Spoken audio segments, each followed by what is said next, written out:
How's it going, guys and girls? My name is Haji Becker, and welcome back to part 2 of the Sealed Not Cauldon Lowe ABH Almost Bank Holiday event of 2021.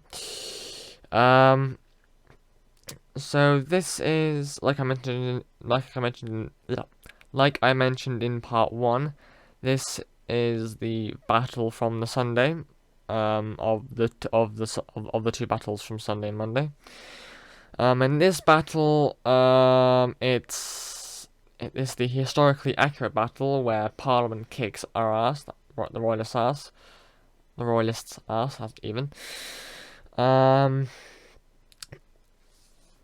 would give you some more details, but the problem is I don't actually have the actual name of the battle. I don't have the historically accurate battle name, so I can't search it up and give you the details. A few things before we enter. Like I mentioned in the intro of part 1, due to certain things, obviously, due to lack of good recording equipment, the audio is not the greatest. Though I think in part 1 there is a very noticeable generator sound, so apologies for that. And there will be, and because I'm obviously behind the audience stands, that are obviously photographers and reenactors walking in front of the camera up and down the audience line, because obviously they can't have the audience getting away with their shots and stuff. So yeah, but yeah, that's all from me. I don't know if I'll be returning at the end of this video or not. So if I do, then see you after the battle. If I don't, then well, I hope you enjoy the video. And again, and like I said in part 1, if after this you think this looks fun, I want to join up. There's a link in the description under the label of my stuff. In that link, it'll take you to a Linktree page. On that Linktree page, you will find the link to the Sealed Not website where you can go and join. You can go and, I assume, join up. Without any further ado, enjoy the battle. For 18 months or more. The last battle we had was at Nantwich in Cheshire in January of 2019, and we all thoroughly enjoy what we do. So I apologise if you don't see much terror on the faces of the soldiers. It is simply that they are so glad to be back in action.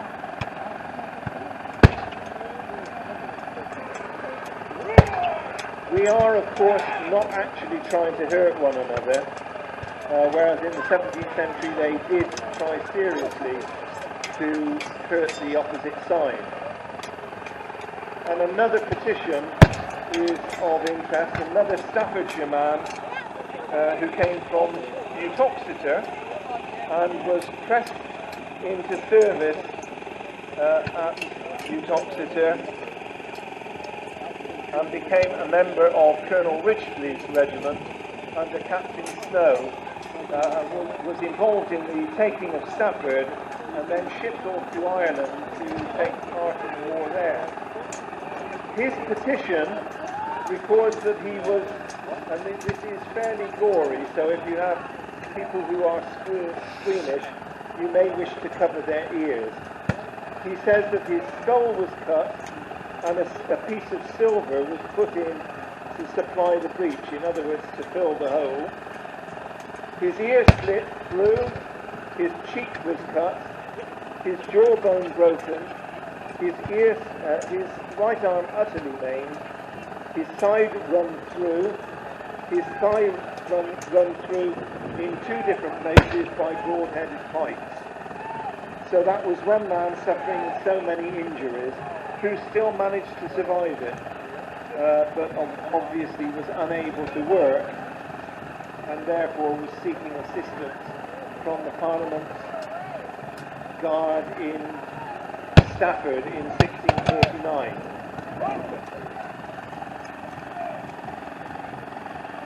So, ladies and gentlemen, I just may introduce myself. I am the commentator, Robin Stinson. I have been furloughed today to come and talk to you. First of all, I want to know if you can see and hear me, can you just put your hands up? So I know you. Oh, that's great, thank you very much.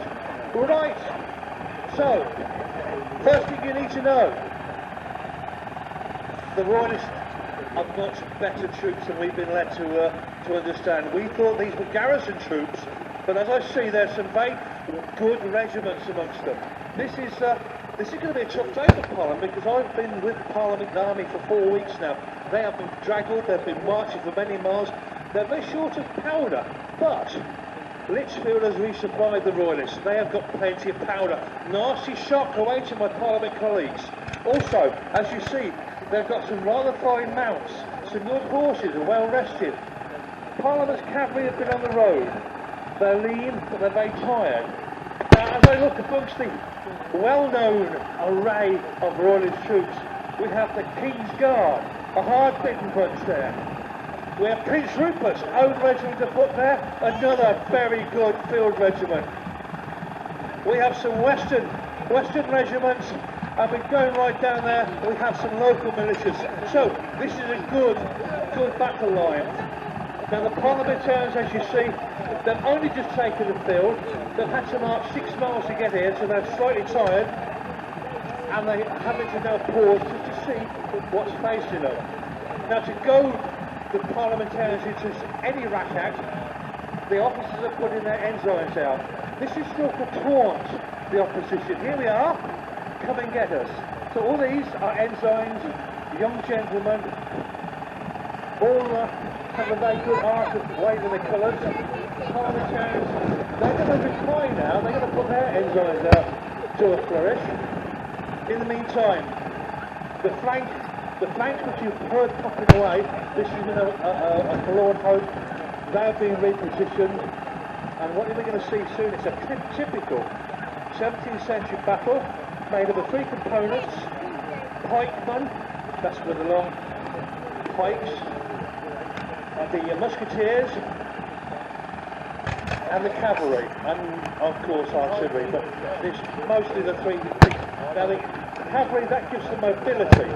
They're like mounted infantrymen. They have the ability to break up formations.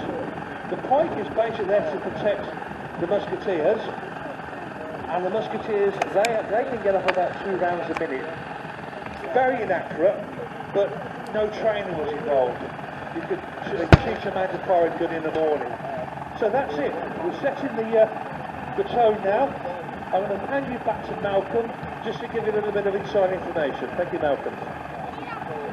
Thank you. I'm not entirely sure I know what inside information I've got, but I will point out that the ensign is both the name of the officer who is flourishing the colours there and the name of the colours themselves. Typically they were made about 6 foot square, so just under 2 meters square, and they are to various formulae so that you can identify the company that you belong to. If you look at the 2 red standards nearest to the crowd line, you'll see that they've got a white, a large panel with the cross of St. George on it, and then a couple of symbols on the red panel. Those symbols indicate which company that flag belongs to. Further down the field, you'll see that the St. George's colour is a much smaller one. It is a small one in what is called the top left-hand canton of the flag, and that is much more typical. The colours that are nearest to the crowd line are those which are borne by the King's Guard of the Sealed Knot. The others are borne by other regiments. And in the middle you can see the white cross on a black ground of Cornwall. You'll notice that the Parliamentarians and the Royalists both use the same system for their flags. And indeed one of the problems that there was in the war was that both sides looked pretty much identical. And the only way in which to tell them apart tended to be by means of the colour of the scarf which was worn by all of the officers. From the ensign upwards, the ensign is the most junior commissioned rank within both armies, and they go right the way up to the Lord Generals. you'll notice that the Royalist officers wear red scarves, whereas at this time in the war, Parliament is wearing the tawny orange scarf, which is the colour of the Earl of Essex, who is in command of the Parliament armies. And it was a gentleman's agreement that would enable both sides to recognise each other on the battlefield. At the Battle of Edge Hill, one of the Royalist regiments changed sides, but rather unwisely forgot to change their scarves. And as they rode towards the enemy, a good number of them were killed and shot down because they looked as if they were attacking rather than deserting, because they had red scarves rather than orange ones. If I could just interpose there. Now, as you see, a battle is a battle of movement, and for everybody that's down in my extreme left, you're now looking into the back of the Royalist Army. I would encourage you, if you now wander up this way, you'll be able to see more. Otherwise, you'll just be looking at the back of the Royalist Army. Now, I've been embedded in the Royalist Army. They're marching on in fine form. They've got good discipline. They've got mass drums. They're very confident. Parliament have just been static. They're trying to adapt their formation to receive the first attacks. Now, the first attack will go in by musketeer. Musketeers will fire off shot about 200 yards. You can expect casualties at this range, but as I say, it's so inaccurate that most of the bullets will miss their targets. Once the musketeers have had 2 or 3 volleys, then he'll push in his pike. As you can see now, the pike are being brought forward, ready for their assault. Now Parliament, I can see, are being outflanked here. Apart from the fact they have artillery, and that artillery will now be loaded with grape shot. This is canisters full of small musket balls. This is like a massive shotgun effect. That will be shot against the masked point blocks. There was no exploding cannonballs at this time, but the artillerymen did try to skip the ball, the solid shot, onto the ground so it would skip. And you'd better see this coming. It was very disconcerting. Given now that I think Parliament has resolved to stand its ground on the slight heights it's got, it seems to have put dispositions of muskets in the centre and to hold its left flank. So the main battle will be in the centre. Do you concur? Because you've got a slightly better view, Malcolm.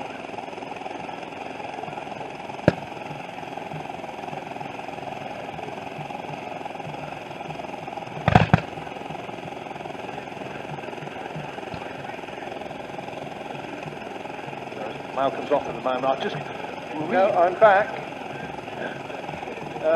Right. So at the moment it's gone quiet, and I'll just give you an idea of one of the ways in which you might be able to cure a wound. I don't recommend it, incidentally, but this is a published recommendation in the period. Take lodestone, which is a magnet, serapinum, which is a gum called sagapinum nowadays, the solidified juice of Varula persica, which is still available apparently, and mercury. A quarter of an ounce of those and 2 live crayfishes. Beat them all together with hog's tallow, in other words pig grease. Make thereof a plaster and apply the same on the wound, and it draws out very finely all that must be drawn out from the wound.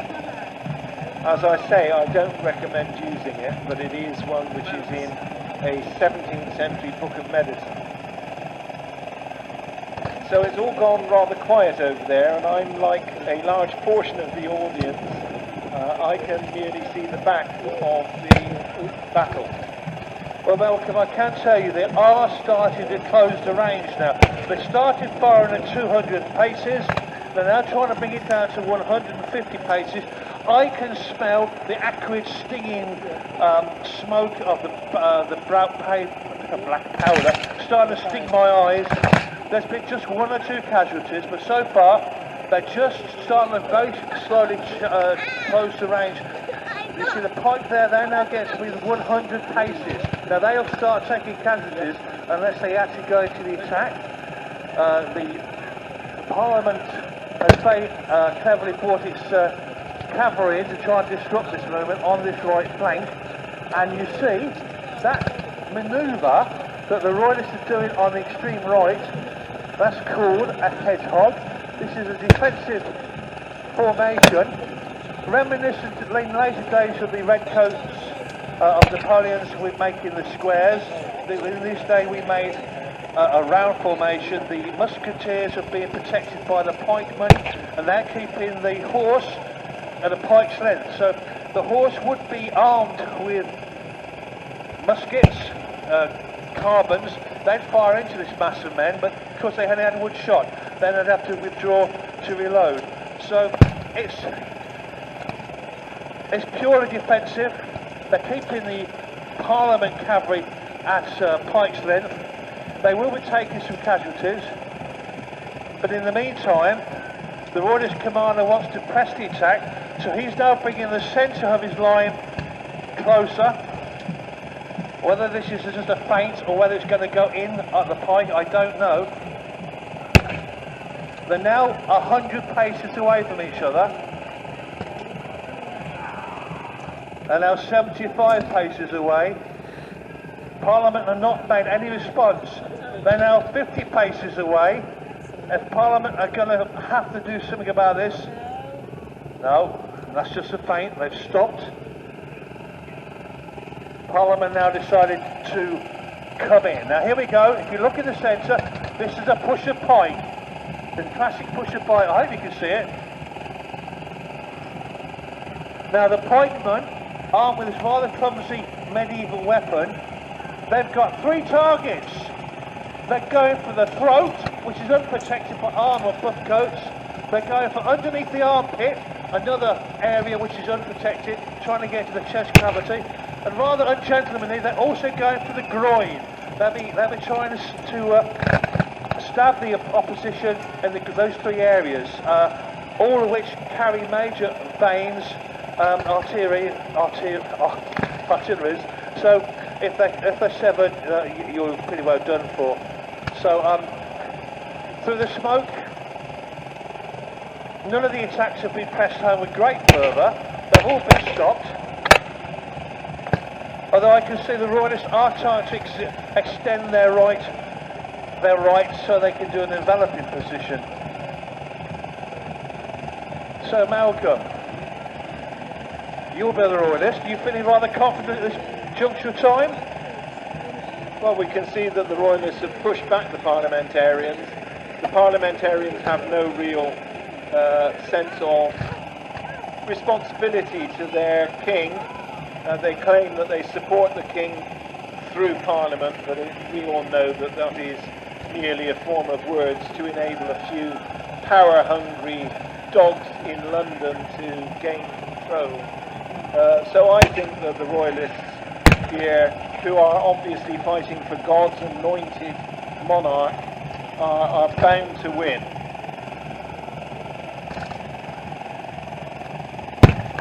Well, I can assure you that the Parliamentarians are good, God-fearing Christians, and they fervently believe they are on the side of God, and equally they will be resolved to end this day victoriously. So we will see what the day will bring. For the most part, both armies would sustain casualties, but it's at the moment when an army turns and flees that most casualties are caused, because as soon as you turn your back to the enemy, then you're unprotected. So whatever happens, the endeavours of the officers and the sergeants is to keep their men facing the opposition at all times. Once panic sets in, it only takes one man to run, and this will start a cascade of other people running, and that's how a battle is usually concluded. It was a horrible sight.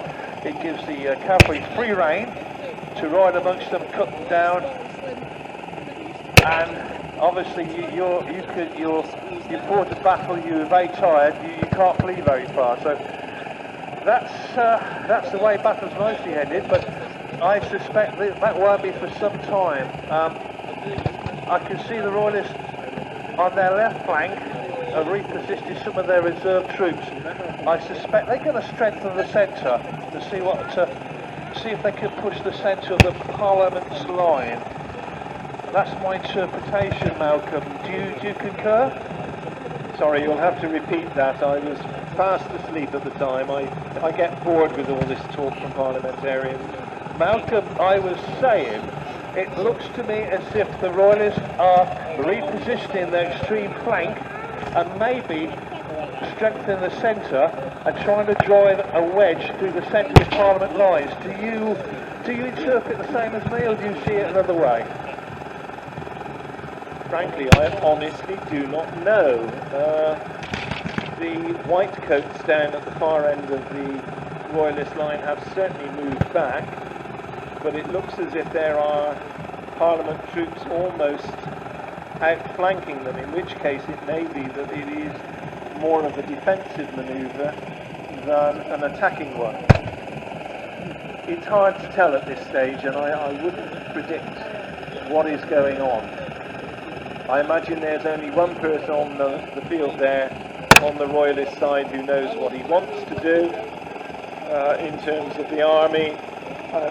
Whether or not he can succeed in doing it will depend upon so many different factors, whether the messages get through to his troops, whether the troops stand firm when they are required to, or whether they flee. Malcolm is now repositioning his whole line back, and I think I understand why. I think he'd marched beyond the range of his artillery on the hill. I think he's repositioning so he can reattain his artillery support. It's a very easy thing to do to overreach. You don't want the artillery firing into your back, so he's trying to bring the Parliament onto his guns. That's the way I read it. Parliament don't seem to be particularly in any hurry to leave the particular spot of ground they have. So we will see how this develops. The Royalist troops are being allowed all the time to march and reposition. They're not being harried by Parliament. So there's no panic setting in. They're all hard big troops here. Just reassessing, rejiggling this line, I think, Malcolm.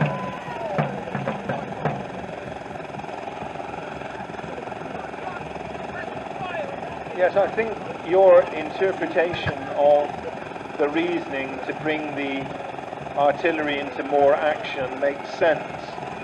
They're having to fire over the heads of the Royalist troops, which can't be easy because they probably cannot see clearly where the parliamentarians are.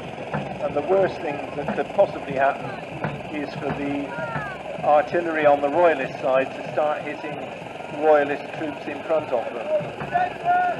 I will point out that there actually is at least one drill book from the 17th century that does refer to form square as a manoeuvre against cavalry. You'll appreciate that we call it a hedgehog, but they actually did have a form square command, and the reasoning is quite simple. In these days there was no such thing as a bayonet. It was something that was invented later in the 17th century, and so the best protection for musketeers was to use the points of the pikes aiming directly at the breasts of the horses that might be attacked. And so that is why you have that rather strange situation in which there is a bristling of pikes facing forwards against the cavalry with lots of musketeers hiding in the middle.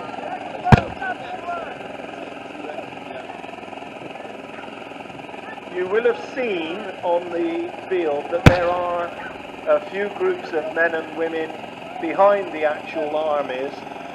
These are people who are there to ensure that the troops are able to get water and have a drink if they are unable to carry their water with them. And you see there is a unit in the Royalist Army which is getting water from the cart and drinking it and basically refreshing themselves and rehydrating.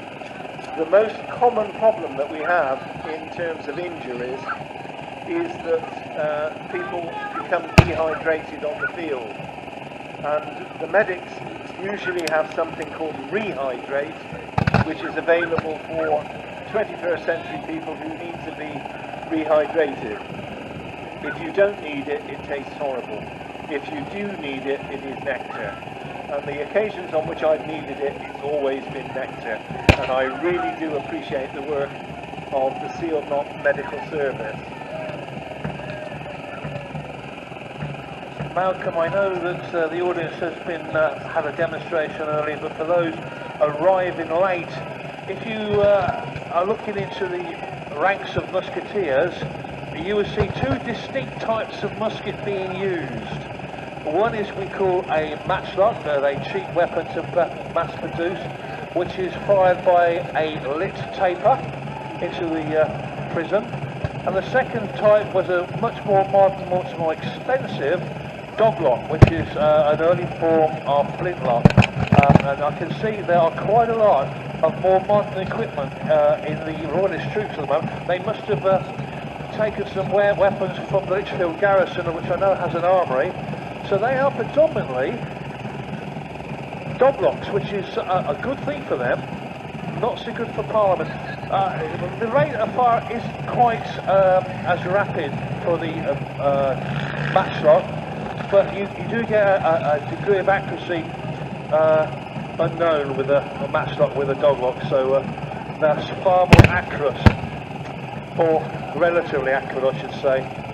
The King's Cavalry are rested on the extreme right, that's facing down the Parliamentarian Cavalry. They're giving the horses a breather, trying to find an opportune time to put a charge in.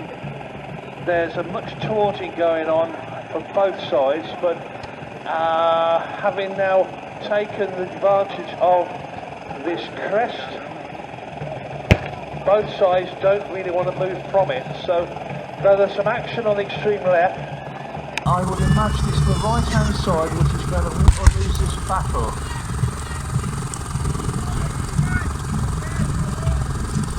Malcolm, I know you're familiar with the strongholds of the Royalist Army. Do you concur with me? They've probably been re-equipped with powder and some better musketry from the garrison armoury at Lichfield.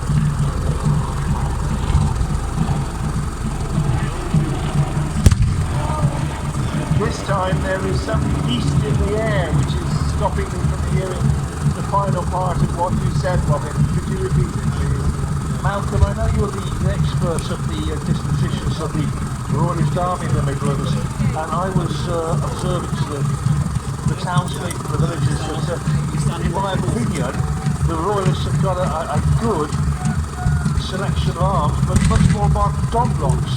Do you suspect they have been re-equipped from the armoury of Lichfield? Not at this stage, because Lichfield, I believe, is still with Parliament. With Lord Brooke's troops, and Prince Rupert is heading in that direction, I believe, to try to relieve it, but I'm not absolutely certain, to be fair to you, Robin. Doglocks are much more expensive than muskets, and on the whole the Royalist armies were not well provided with weapons, because the two key armouries in the kingdom at London and at Hull had fallen to Parliament. So many of the Royalist troops are using second-hand equipment from even as far back as the time of the Armada, when obviously the kingdom was brought to arms to defend against a Spanish invasion. And a lot of the Royalist troops at this stage are still struggling to get decent equipment. You mentioned doglocks and muskets and matchlocks. You may also like to know about the form of a gun which is known as a fowling piece. And and this was usually a rifled barrel. Very simple rifling, but it was a very accurate weapon. Initially used by people for shooting game birds, and therefore known as sniping, because they shot at snipe. But in this period, there are a few people around on battlefields who are using their birding guns to pick out members of the enemy who are of importance. So at the Battle of Red Marley in Herefordshire, Worcestershire, in 1644, the commander of the Parliament forces, a man called Min, was shot by a sniper from some considerable distance away as he was emerging from his billet. So these men were risky people to have around on the enemy side, but jolly useful if they were on your side. So Robin, can you see whether there's any movement going forward, or are the Royalists being pushed back? I see the centre of the line looks as if it's gone ahead, as if we might well be winning that part of the field. Well, I can confirm the centre has found a sweet spot. That's to say, neither gained an advantage of land, but it is a good spot to fight. So they're fighting over this. They know if they move away from it, they will gain a disadvantage. So that's going to take some time to come to fruition. The right-hand side is being engaged very lightly. The King's commander, he's used his right flank very, very lightly, whereas his extreme left is up against the Scots mercenaries. So they are having a hard time. I know they're being forced back, but I still think the centre and his right are firm. I would like to mention also to the villagers and the townsfolk, you're very, very lucky. You're downwind of the smoke from the musketry. I can assure you that if the wind was blowing in the other direction, it would be sticking the eyes and catching your throats by now. It's a very acrid experience to be next to the muskets firing, as to it is with the artillery. It does tend to burn the eyes, but you're very lucky. The wind's blowing in the right direction. You can get a good view.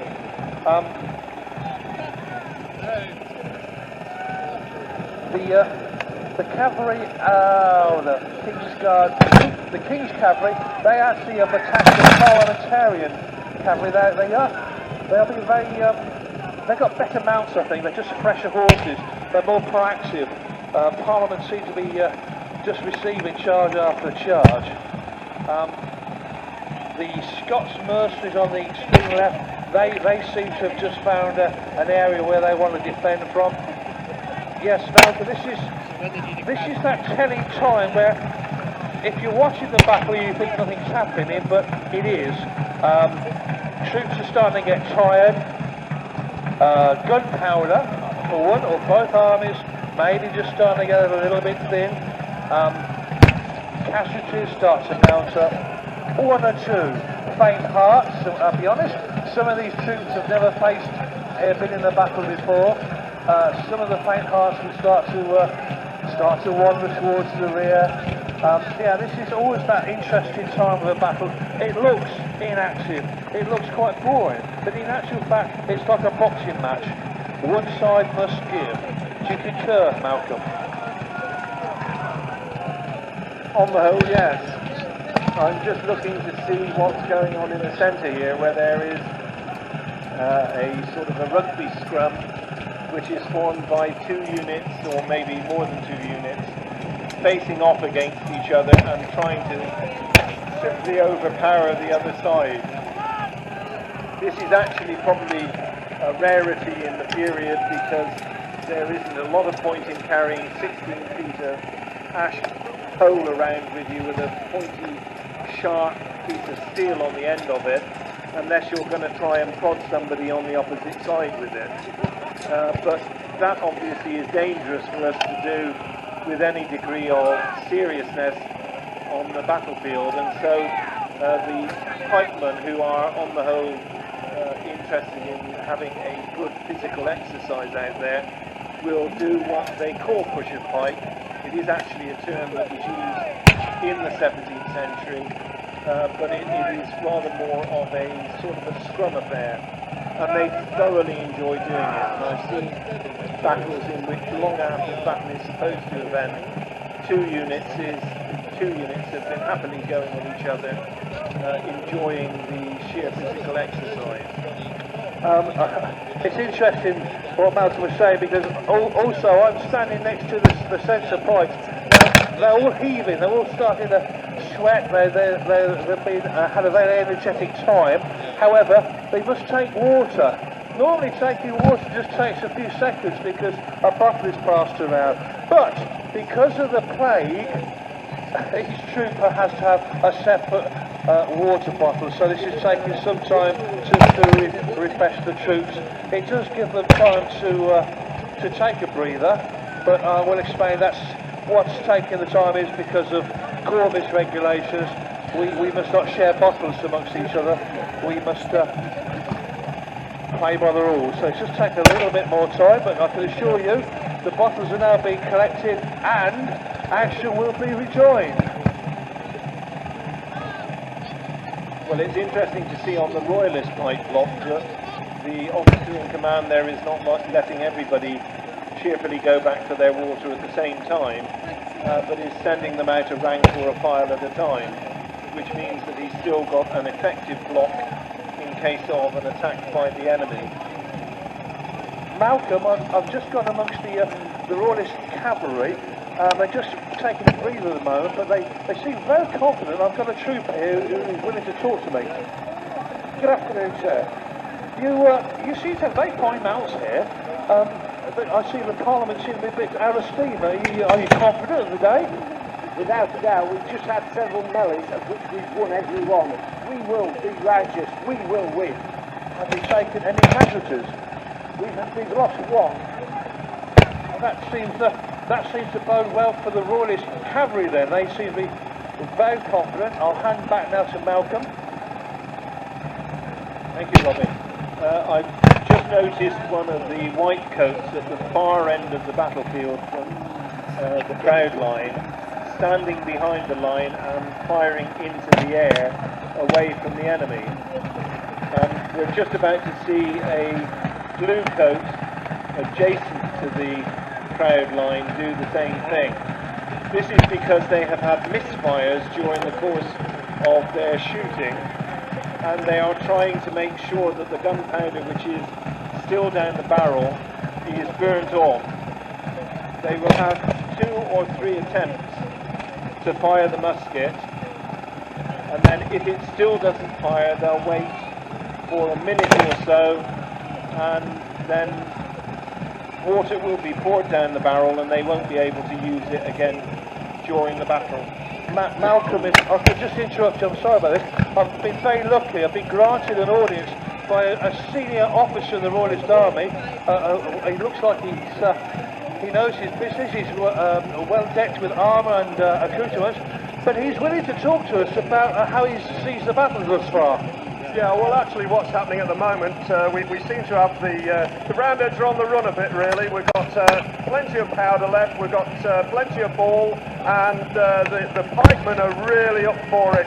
They really want to gain ground, and we're going to really sort these devils out once and for all. I can see you command a very rich assortment of experienced troops here. They've obviously the Oxford Foot, so they've been in battle in arms now for some months.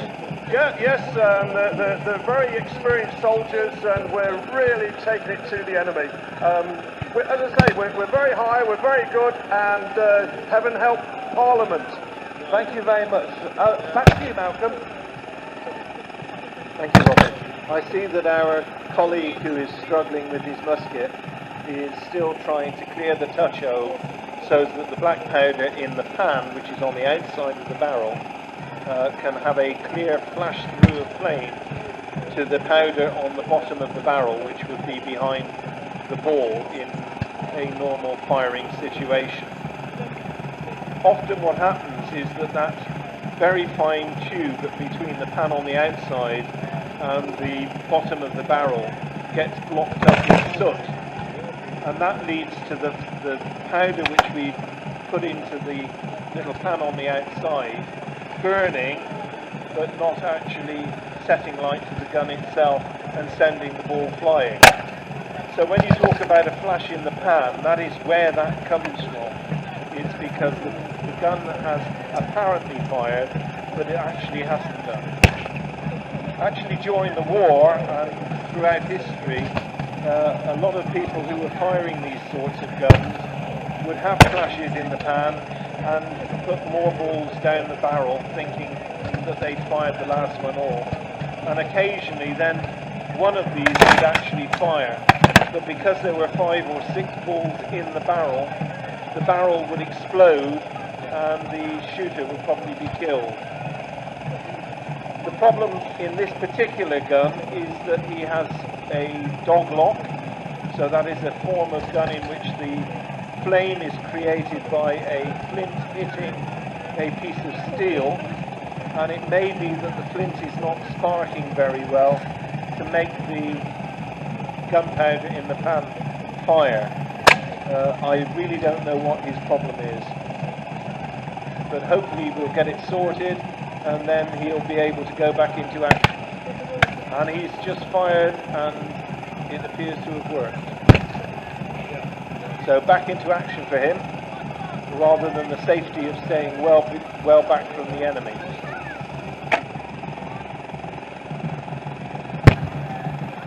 So Robin, the line appears to be swinging round again, so that we are basically pivoting on the extreme left of the Royalist Army, and it looks as if the right of the Royalist Army is rotating in an anti-clockwise direction. Is that your perception?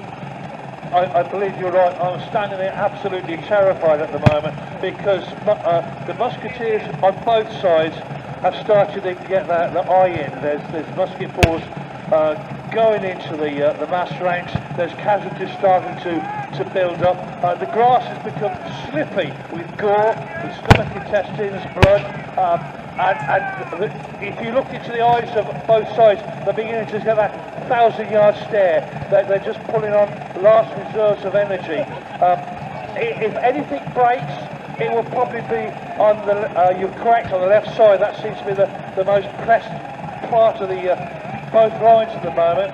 This our side seems to be taking it to them, but much more relaxed. But there's streams now of men, maimed, with arms and legs shattered, being taken back to the very, very rudimentary medical corps, which I know, Malcolm, you may be able to talk to the public about. You're quite an expert about 17th century surgery.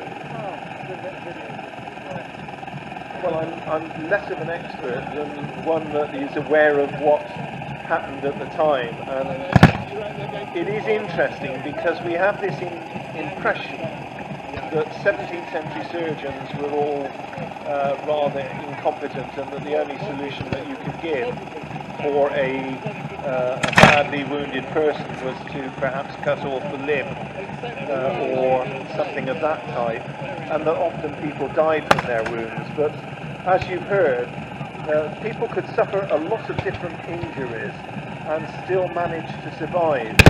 And we have, again, from these petitions on the internet, you can see how many of the people who are petitioning for support have taken as many 6, 7, 8, 9 wounds and have survived them because they have been given treatment by surgeons. There is one particular surgeon who wrote during the 1670s, I think his name was Willoughby, who wrote about the observations that he had made during the war, and indeed on the continent, I think, during the 30 Years' War. And he is talking about the need to clean wounds to make sure that any bits of cloth that are still in the wound are removed. He talks about if you are trying to remove a musket ball that might have lodged in somebody's body, make sure that you have a good hold of the musket ball before you try to pull it out. And ensure that you do not cut over somebody's vein or a bit of flesh when you are doing so, because that will cause considerable pain and maybe damage to the person who is injured. So there were physicians and surgeons at the time who were learning and developing new techniques.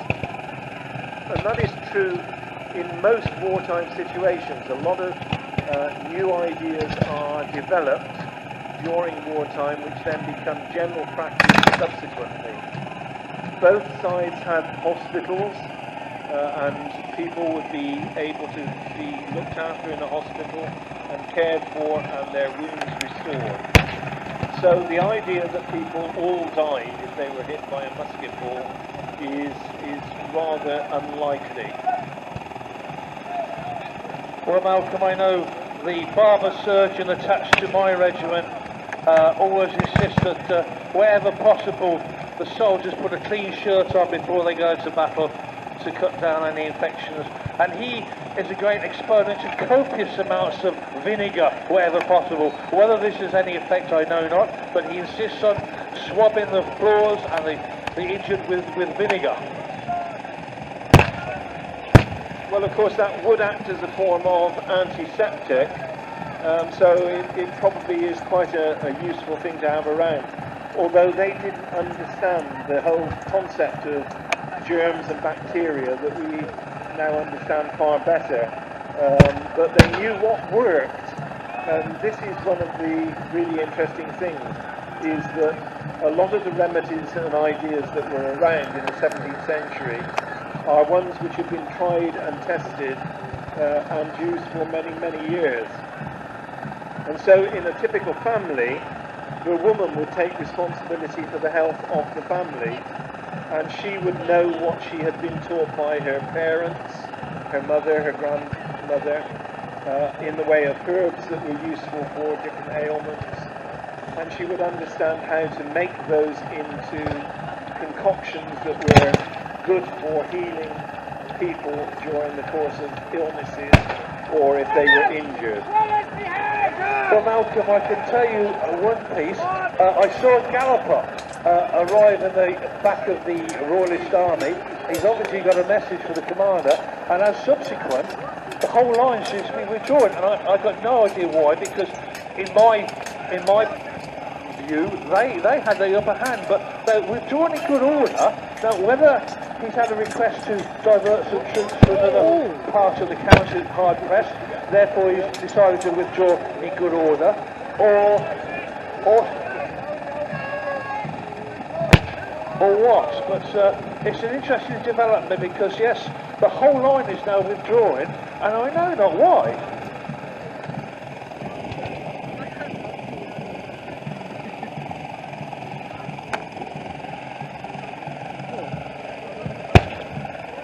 Sorry, we've just had an incident in which a sword has fallen on the ground, and rather than having one of the horse trample on it or anything like that, and again throw a rider, we're ensuring that it's collected up for safety's sake.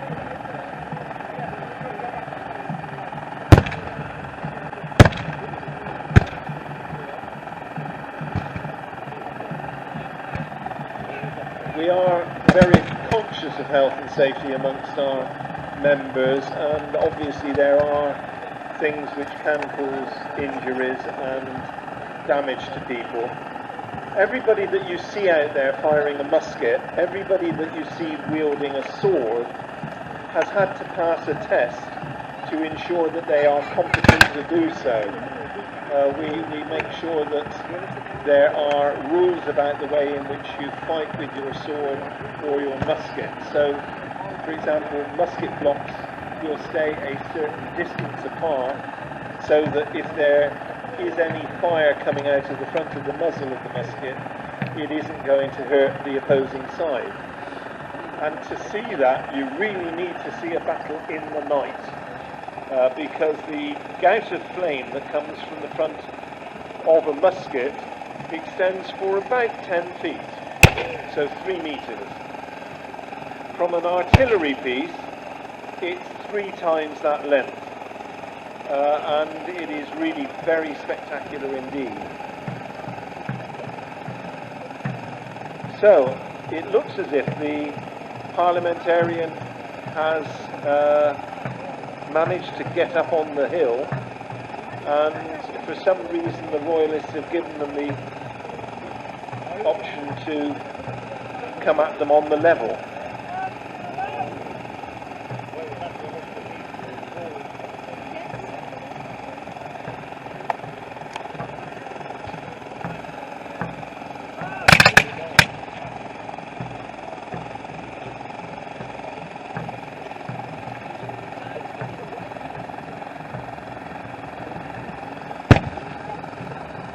Robin has taken a wound to his leg, so he's repaired to the commentary point to have it treated.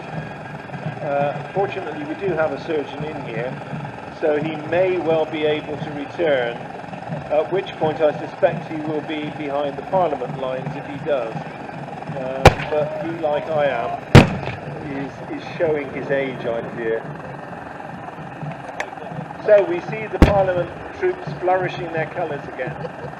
And it's interesting to talk about the ensigns, because the ensign is not necessarily a young officer. They very often were well-experienced soldiers who had come up through the ranks. So they are also known as ancients, because many of them were quite old. And there's a lot of rules about what you do in the 17th century army. And one of those rules is about not allowing your colour to touch the ground. It is a serious offence. And I see the parliamentarians are showing no respect for their colour and are allowing it to drag on the floor. That is an offence that would have led to execution in the 17th century. We've talked about drummers in terms of them sending messages. The drummers act as a form of message supplier, certainly, and they pass on commands from the commanding officer, who will generally be near to his colour. So the colour is used as a rallying point for his company, or if it's the colonel, for his regiment. Drummers are sacrosanct. It was an offence to kill a drummer, also a hanging offence. So it wasn't just a popular idea, it was an offence. And if you killed a drummer, you were likely to be hanged. And the reason for that is because drummers are important as a means of getting a message to your opponent. So in the event that a parley is called, a lone drummer will be sent out from the side seeking the parley, and he will be absolutely protected by that rule. And he will then communicate the message from his commanding officer to the enemy and will be given safe conduct back to his own lines. Well, Malcolm, I was having my wound dressed. I was beginning to wonder whether the royalists have been very cunning and has withdrawn once again and is bringing the Parliament army onto his guns even more, because you can see that the royalist guns have got a very good promontory. They are elevated. Now, by shortening the range between the Parliament and his guns, he can inflict much more damage. But I'm wondering if the inexperience of the Parliament commander has not taken this into account. However, I'm now in a fortunate position to be able to go behind the Parliament lines and get their side of the story, so I'll be back with you shortly. Well, it's interesting you should say that you think that bringing the royalist troops back towards the artillery is a clever idea, because I'm not so sure it is so smart, because the Parliament troops have now come into direct contact, and as they are in direct contact, they are obviously fairly safe from being attacked by the royalist artillery.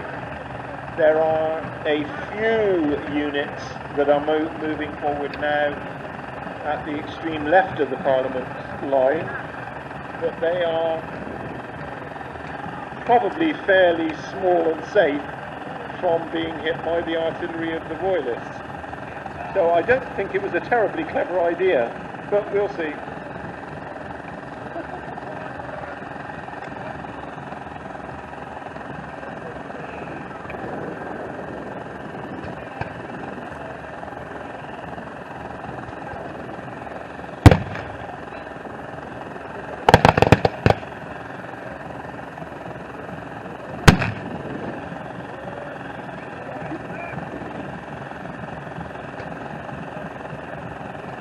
Well, it's interesting. I'm right now in the rear of the Parliament Army in the gun line.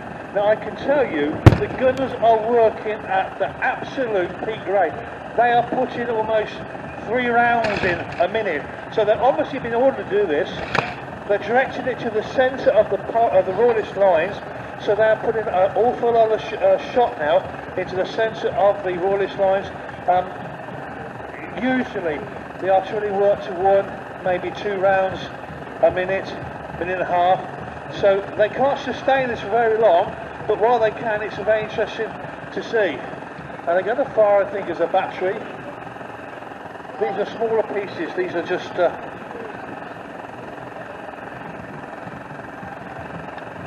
small robinettes, falcons. Now, having feverishly reloaded the guns, there's a pause while the commander has to just get a scent from the Parliament Lord General to see they are actually firing in the right position. Here we go, they're going to fire. So if you watch this,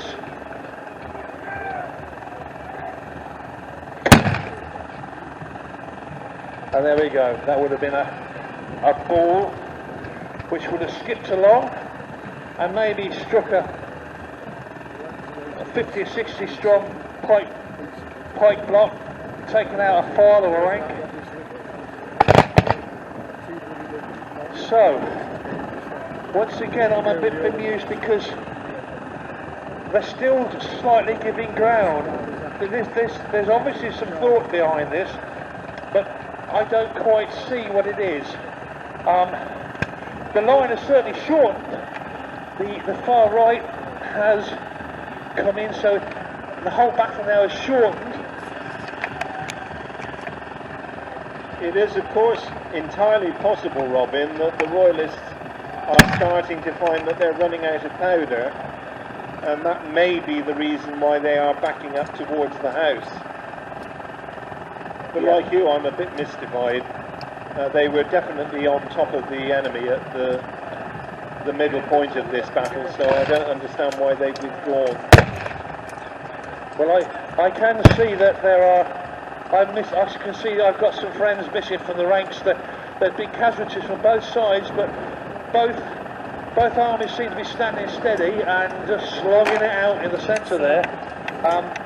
But if they are getting low on powder, and as I observe, perhaps you're right. Perhaps the Royalist artillery are firing very slowly. Perhaps they are now down to a few rounds. Certainly, the Royalist musketry seems to be less active. They may be hanging on to a few rounds. Now, this is, of course, as we talked earlier, and Malcolm can tell you more about this, trying to withdraw your army in any semblance from a battlefield is the most difficult manoeuvre for a commander, because any sort of panic, any sort of confusion, and the enemy will rip into you and you will lose a good proportion of your army. So if he is starting to think about withdrawing, he's got to start making plans from which wing to withdraw first, how to protect his line of retreat, where he's going to retreat to. Malcolm, that might be an interesting question.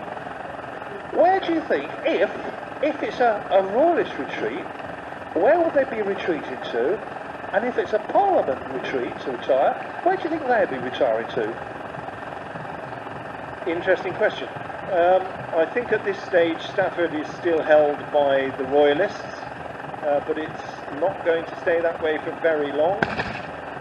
So if the Royalists are backing up, I think they'll go in that direction. Parliamentarians, if Lichfield is in Parliament hands, will probably go in that direction, or possibly towards the Cheshire area, where Sir William Brereton has got a fairly strong base, and so places in Lancashire and Cheshire are safe havens for them.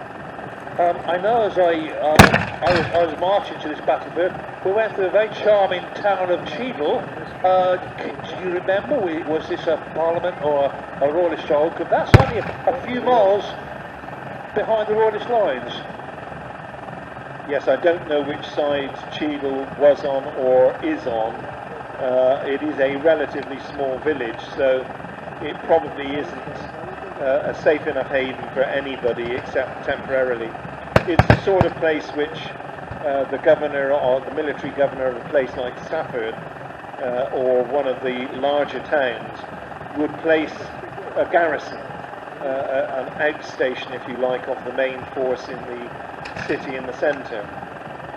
One of the real problems with the whole period of the Civil War is that towns did change hands. I believe Tewkesbury in Gloucestershire changed hands 7 times. So if you were a Tewkesbury person, you probably had to make sure that you could argue just as favourably for Parliament as you could for the Royalists, because you never knew who was going to be commanding in the town on the following day. There is an interesting book which has been written by a member of the Sealed Knot on Uttoxeter in the Civil War.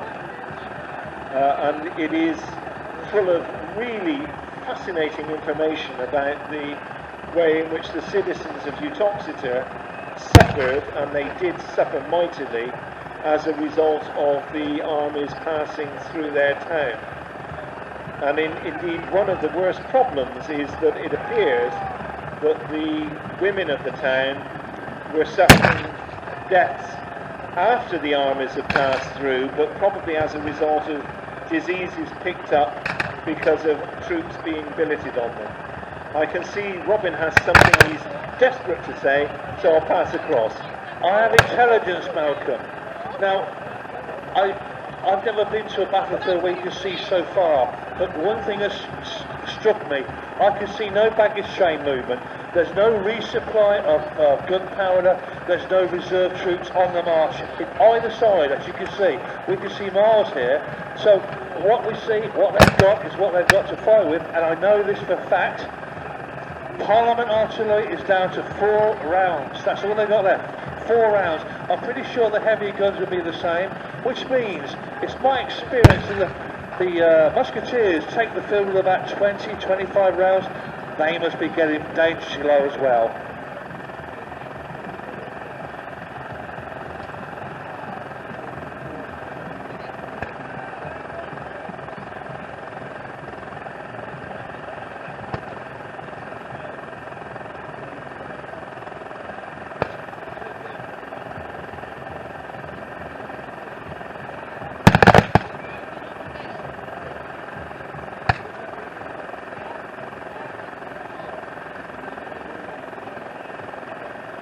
Sorry, just asking Robin questions then, which are more to do with the organisation of commentary than anything else. When you see the artillery firing, you'll see that at the back of the gun there is an officer who is holding a length of stick with a sort of a T-shaped end to it, and that has a piece of match which is just being applied to the main front of the commentary point. They are firing using match in exactly the same way as the musket do. So it's a piece of cord which has been soaked in a chemical, basically sulfur, which will burn, but burn very slowly. And it can be blown on to make it red hot, and then applied to the gunpowder in the gun, and that fires the gun. The tool with which they're holding it is known as a linstock, and you find examples throughout history.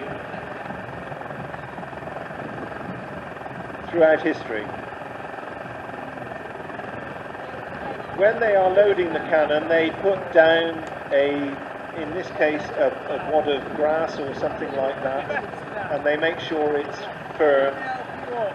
The gunpowder itself, the instructions clearly state no more than 3 times should you ram it, and that is behind the piece of wadding that you've just seen go down, because if you ram it too hard, you can crush the powder and make it less effective. You need both air and gunpowder to work together to make that really powerful explosion. And that gun is about to fire again.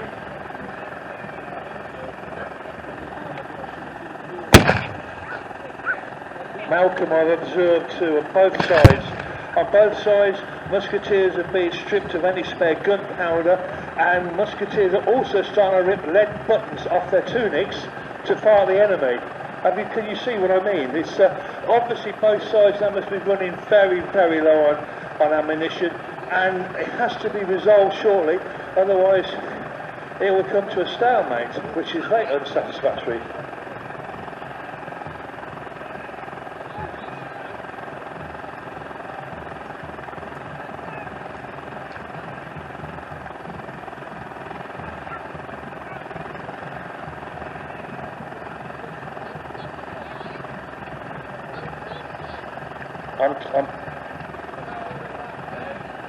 I'm told tomorrow.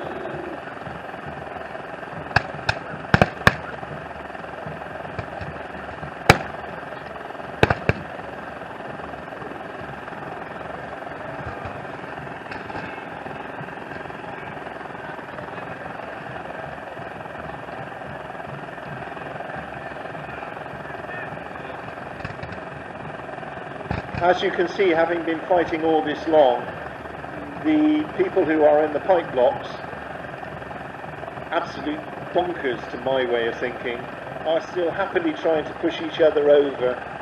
But if they do manage to push the opposing pipe block over, as soon as a man falls, you will hear a cry of "man down," and both sides will peel back, because you can imagine that if somebody's on the floor, they are very vulnerable. And so, for safety's sake, both sides pull away. In 1643, when we are reenacting the battle here today, they'd have just been trodden into the ground and crushed. But we aren't trying to actually hurt each other.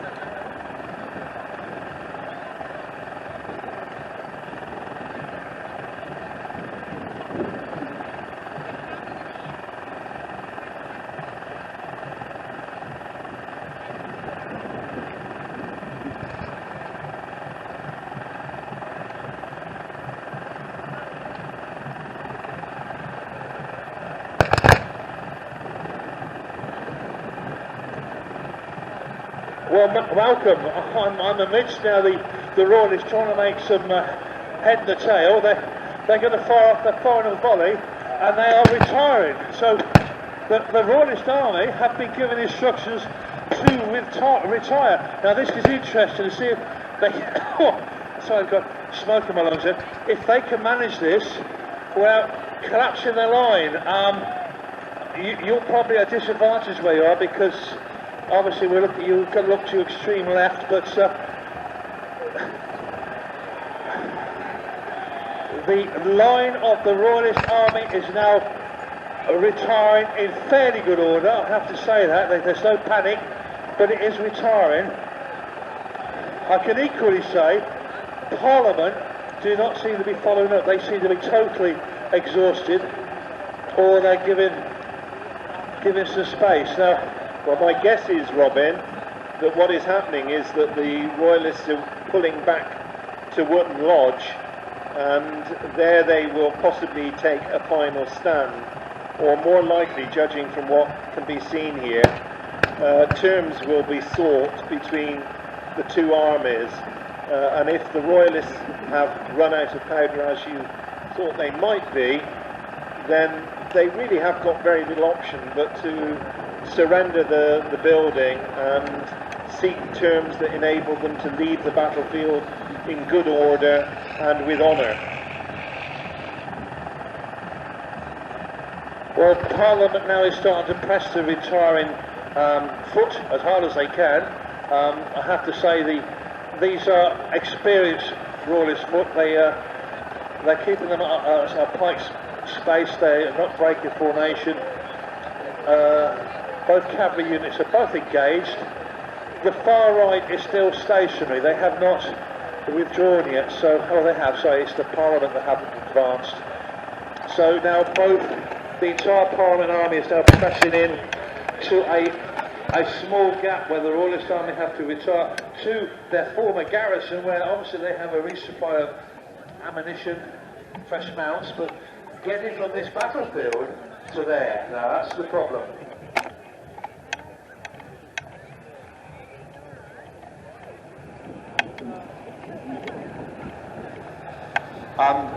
Now, for those of you with good eyesight, if you now look at the Royalist artillery, the gunners have run away. That's a sure sign things are going badly.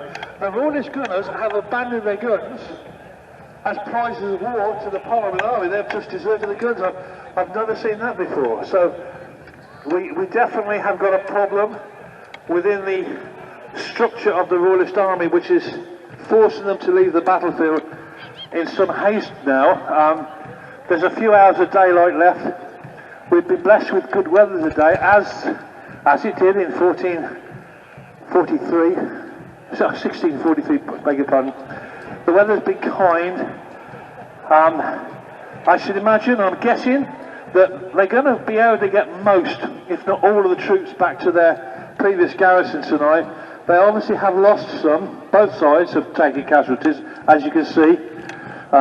There's a lot of blood and gore I've been stepping in. The centre of the Royalist line is holding firm.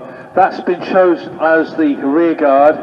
They're just holding back the advance of the Parliament while the rest of the foot slips in behind them and retreats.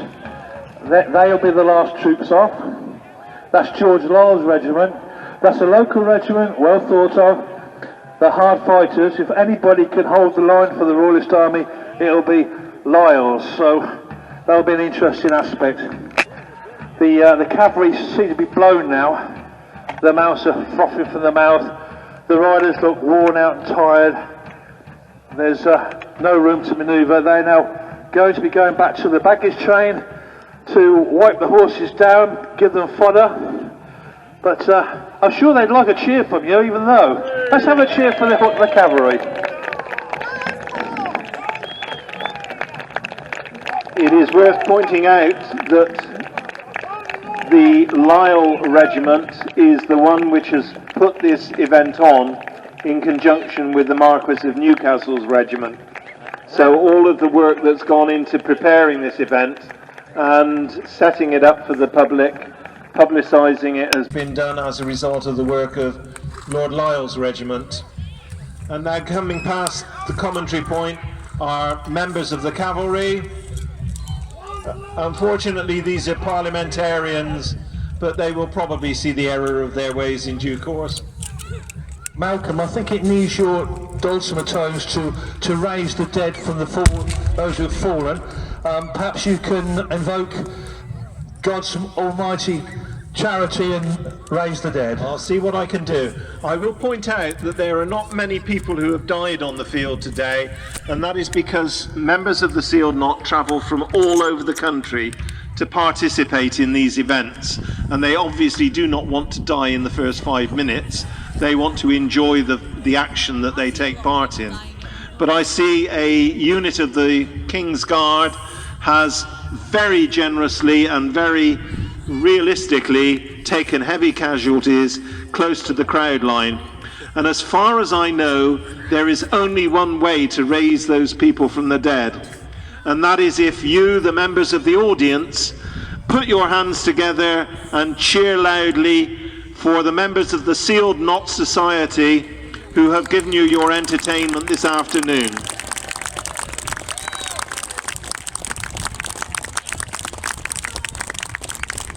See, it's amazing what a bit of applause can do. But don't try it in real life.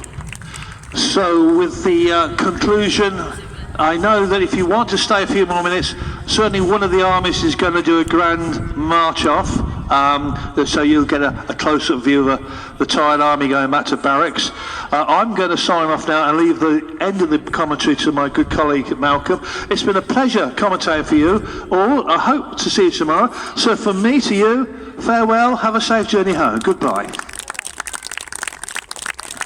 Thank you, Robin. I doubt whether I should be saying an awful lot more myself, but I would like to say thank you to the entire audience here who have stayed throughout this display.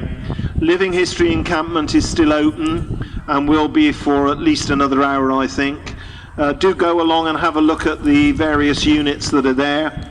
You'll learn quite a lot about life in the 17th century on the civilian side as well as the military side. And you'll be able to talk to people and ask questions about what you've seen or what you're seeing in the living history. If you're interested in joining the Sealed Knot, then please talk to somebody. I'm not absolutely sure whether there is a recruiting tent, but there may well be one. And there may also be a place where you can make a donation towards the costs of this. It costs over £100 for a kilo of gunpowder to be used. So all of this gunpowder has been supplied by the Sealed Knot. All of the weapons and clothing that you see is personal property of members of the society. And the horses and the toilets and all of those things are paid for from the Sealed Knot purse. So if you can do anything that you possibly can to ease that, alleviate it, we shall be grateful. If you can't, we understand and we don't mind. We are here to provide you with an insight into the 17th century and to give you some entertainment as we do so. So I hope you enjoyed the rest of the afternoon as the Parliament Army, I suspect it will be, marches off the field as victors. I will let you know, because I can't see clearly whether it's Royalists or Parliament over there.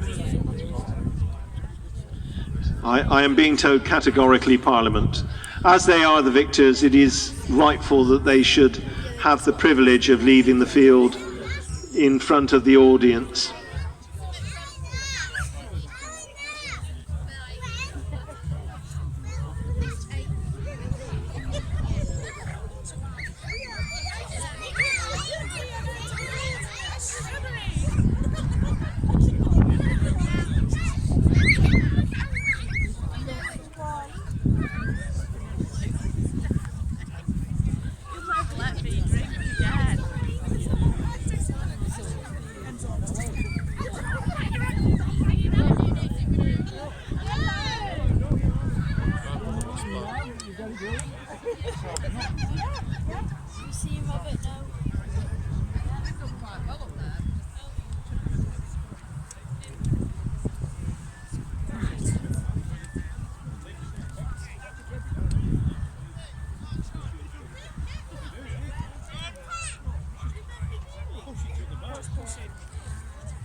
That helps. No, not the cans.